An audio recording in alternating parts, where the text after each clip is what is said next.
Welcome back to the morning show on Tobago Updates, and we continue with our program today. And we are going into our interview with Mr. George Leacock, and he is the chairman, THA Task Force, Trinbago 2023. And of course, we'll be talking about Tobago, be the readiness of Tobago for hosting the Commonwealth Youth Games this year, 2023. Of course, we've seen all the activities that have been taking place. We've seen the construction of a netball court. We've seen the construction of the volleyball area. So we're talking to Mr. Leacock this morning about the readiness, where we are, and what we're looking like. Good morning, Mr. Leacock. It is a pleasure to have you on the program this morning.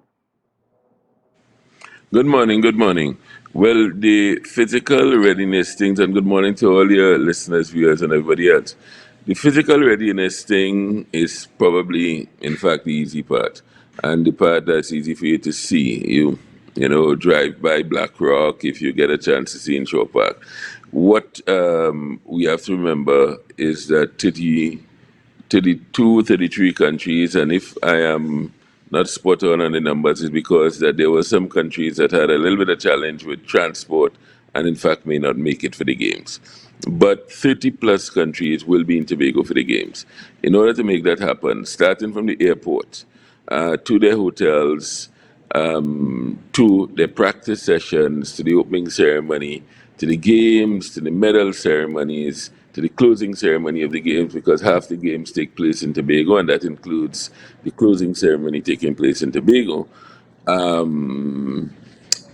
We have to be supported by what must be close to 400 volunteers at this point in time. And volunteer training has been going on for a long while. Not as exciting, I suppose, as tractors and trucks and all that kind of stuff, True. but also a very important part of the legacy. Because when we finish this exercise, we want to have a situation where there are people out there. If we take seriously the position taken by the Tobago House of Assembly that we are investing in legacy, all of the physical infrastructure that the Tobago House of Assembly has invested in, full repair to Shore Park, which the media will see today, full repair to the Shore Park football field, pavilion, and that area, full upgrade and all of, well, I should say, not really an upgrade, but a full cleanup, scrape, paint, touch up for the Buku facility. And then, of course, the facility constructed from scratch, constructed from a dream at Colin Blackrock, is things that we will always have with us. We understand that. We have to maintain them, but we always have them with us. I'm very sorry, but you know that my phone rings 24/7 this time. I think I put it on silent. And then beyond that, to me, the most important, one of the very important parts of the legacy, because the physical infrastructure is important. You can't have basketball unless you have a basketball court. You can't have netball unless you have a netball court. But the development of the human beings who would deliver, very, very important. Miss Georgina Peterkin and her team have been working overtime, getting volunteers trained. And I want to remind the nation, remind the island, that the games are juvenile games. And with what has been around the world a spate of situations of abuse of children, of all different kinds in sport, really, sexual abuse jumps to the front, but there are even cases of coaches pushing children too hard, pushing them into dangerous areas, and that kind of thing. That must be protected against. So there is a regime that exists, and that regime is called safeguarding. And all persons who will interact with the youngsters have to have safeguarding training.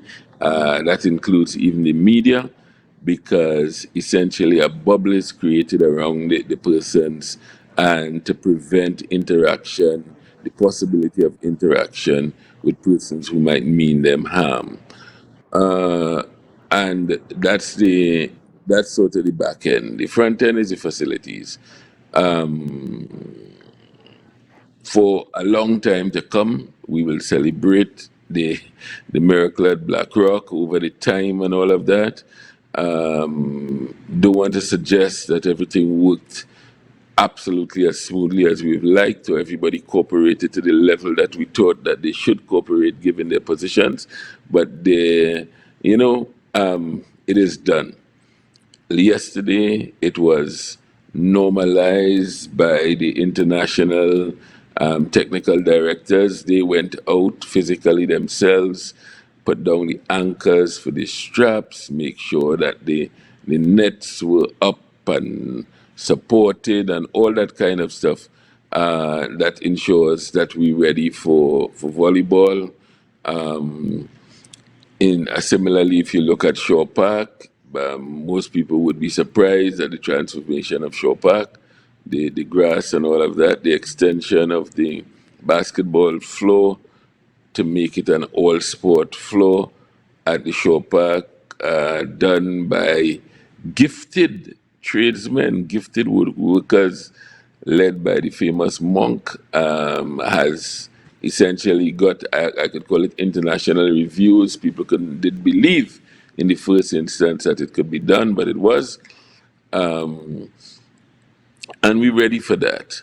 The B-Mobile, they're putting in the additional telecommunications infrastructure that hopefully allows us to have a properly blended opening ceremony on Saturday. I say blended because the main opening ceremony takes place in Trinidad, and we will see a lot of it on big screen, but we'll also have a program in Tobago for those persons who are in Tobago to enjoy for the closing ceremony, which is a closed event.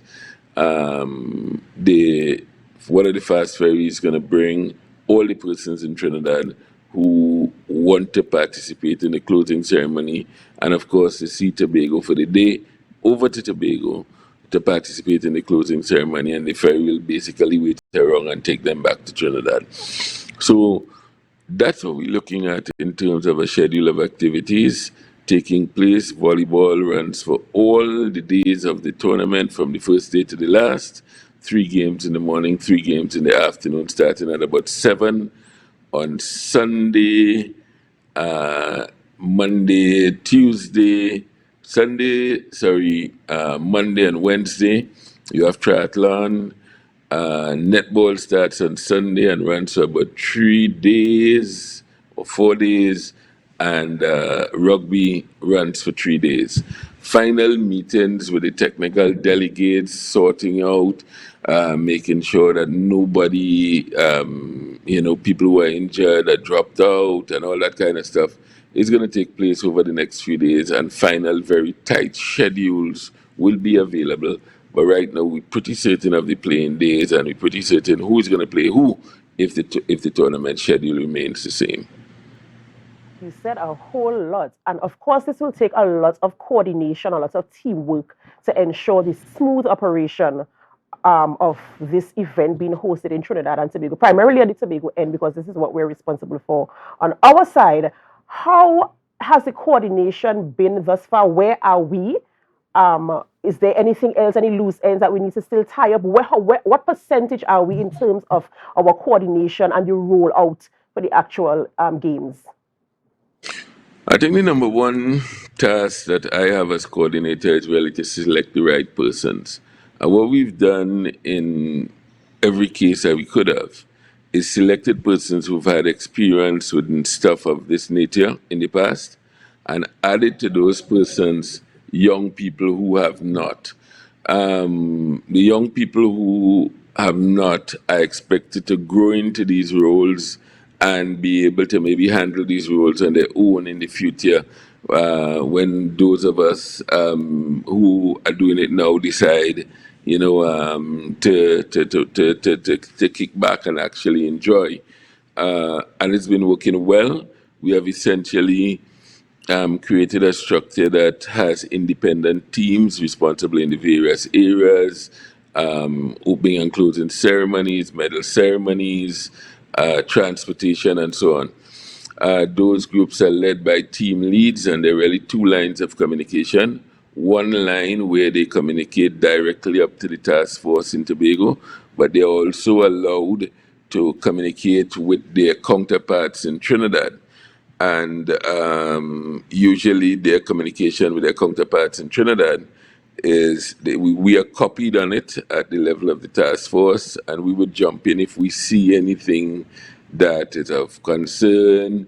I think the most popular thing that we've seen sometimes is an effort to over present, because people really are a little nervous about not making errors. But I think that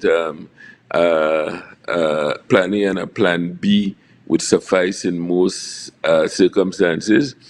When you start presenting plan C, D, E, F, G, you could say, we would step in and say, all right, you've probably gone far enough. But for the most part, it has worked. Of course, as the overall chair, I am ever ready to jump in, wherever is necessary.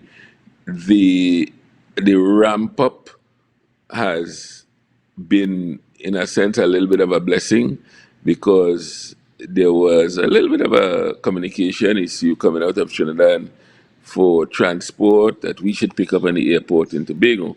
But fortunately, that happened very early when there were only one or two people coming in, and we were able to catch the ball before it dropped. You'd like to know maybe the day before to organize transport, but fortunately, because you have coordinators on the airport in Trinidad, we call and say, somebody's on this flight. They say, oh, really? I say, okay, well, it's 25 minutes from where we have our vehicle pool, so we will have a vehicle there. But having dealt with those issues over the last couple of days, George Leacock there, the chairman of the THA Task Force Trinbago 2023, speaking a little bit on the readiness for hosting the Commonwealth Youth Games in Tobago. Thank you so much, Mr. Leacock. And we are going to go for a quick break, and we come back with our next guest. But before we go, of course, we're asking you to do what? Share the live, share the live, share the live.